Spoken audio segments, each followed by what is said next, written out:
what does OK stand for? We use the word so often without ever actually thinking what it means. Well, on this day in 1839, the word was first used, and this video is going to look at where it came from and why it's endured.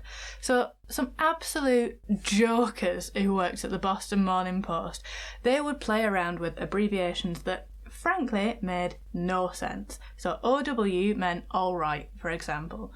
It sounds absolutely tedious, but then I guess we live in a lol raffle IRL world, so we're equally as bad. So they came up with OK to mean all correct. Again, absolute nonsense, but for some reason it did begin to catch on locally.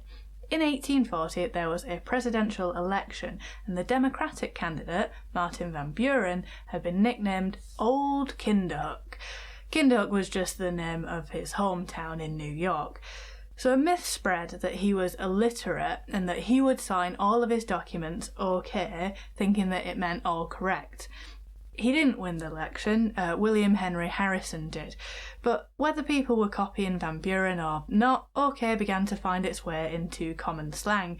It was looked down upon at first as something for the illiterates, but it caught on for a number of key reasons.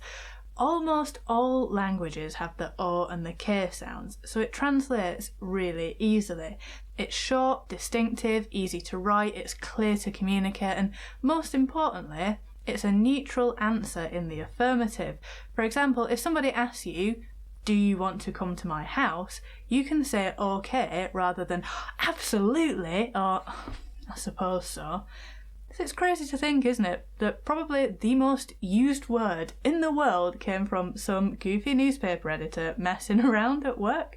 So the next time someone picks you up on a spelling error, you just tell them that you are simply creating a revolutionary new term that will transcend language and bring the world together. Thank you so much for watching. Why not subscribe? And I'll see you tomorrow.